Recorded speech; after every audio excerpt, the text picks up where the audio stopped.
स्वास्थ्य विभाग ने स्क्रब टाइफस को लेकर लोगों को सतर्क रहने की सलाह दी है। जिला स्वास्थ्य अधिकारी डॉक्टर अमित रंजन तलवार ने बताया कि जुलाई माह में जिला में अब तक स्क्रब टाइफस के 4 मामले सामने आए हैं। इनमें 2 मरीज नालागढ़ और 2 सोलन क्षेत्र से हैं।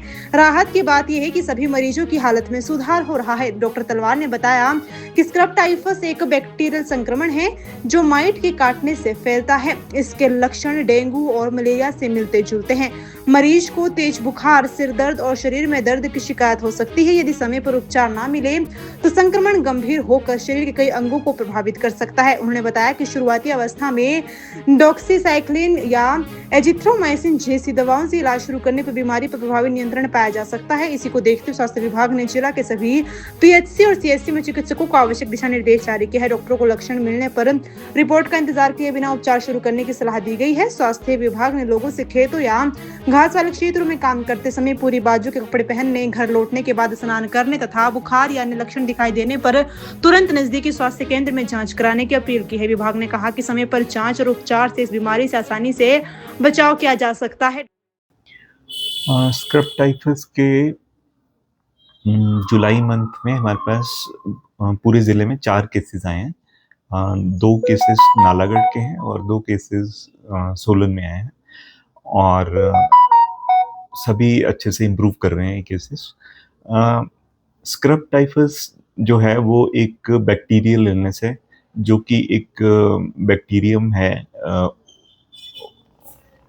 टी सुट्सु गैम्बुशियाई, है ना।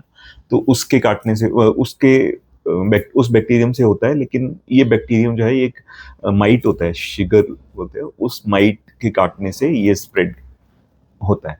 तो इससे बचाव तो इस तरह से किया जा सकता है कि एक तो आजकल जैसे घास काटने के लिए, है ना, लोग चले जाते हैं घास में बिना पूरे फुल स्लीव के कपड़े पहने हुए।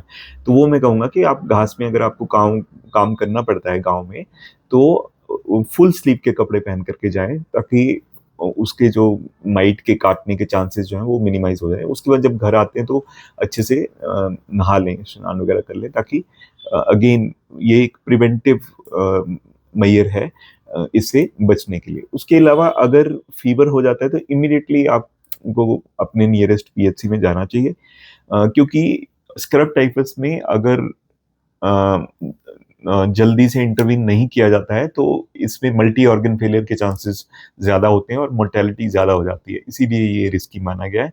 लेकिन अगर इसमें हम जल्दी फीवर के केसेस में जल्दी से डॉक्सीसाइक्लिन या एजिथ्रोमाइसिन से इंटरवीन कर देते हैं तो मोर्टेलिटी 35% तक कम हो जाती है। तो बेस्ट है कि घास में जाने से बचें। अगर जाना है तो फुल स्लीव कपड़े पहन के जाएं। फिर भी अगर फीवर आ जाता है तो इमीडिएटली दिखाएं हॉस्पिटल में। और हॉस्पिटल में हमारे पीएचसी सीएचसीज में डॉक्टर्स को भी ये निर्देश दिए गए हैं, जब स्क्रब की हमने एडवाइजरी जारी करी थी, कि वो डॉक्सीसाइक्लिन या एजिथ्रोमाइसिन स्टार्ट कर दें, चाहे सैंपल भेजने के बाद।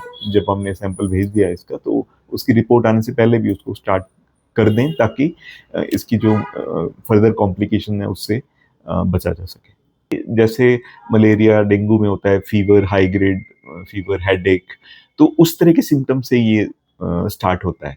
तो फीवर के लिए तभी कहा है कि जैसे ये फीवर होता है तो वो जाएं, और सीजन है तो उसके लिए अगर टेस्ट डॉक्टर लिखते हैं तो टेस्ट करें। दीदी, आपने अपनी शादी में किस किस को बुलाया था यार? मैं तो बहुत ही कंफ्यूज हूँ। उन्हीं को बुलाया जो परदादी की शादी में थे। परदादी की? नाना नानी की शादी में भी थे, नाना नानी की, और मम्मी पापा की शादी में भी आए थे। कौन है बताओ? फतेहचंद ज्वेल्स जो 5 जनरेशन से हरियाणा हिमाचल के प्रेफर्ड वेडिंग ज्वेलर्स हैं। और अब उनके नए डिजाइन्स, वही शादी वाली फैलावट, 30% कम वेट पे, गर्दन पे भी बोझ नहीं, और तेरी पॉकेट पे भी नहीं। मेरी पॉकेट? पर इसका बिल तो आप भर रही हो ना दीदी। अब छोटी को ज्वेलरी रुबीना दिलाएंगी या कोई और, ये फैसला बाद में होगा, मगर वेडिंग ज्वेलरी 121 सालों से फैसला एक ही है। Fatehchand jewels, preferred wedding jeweler since 1904.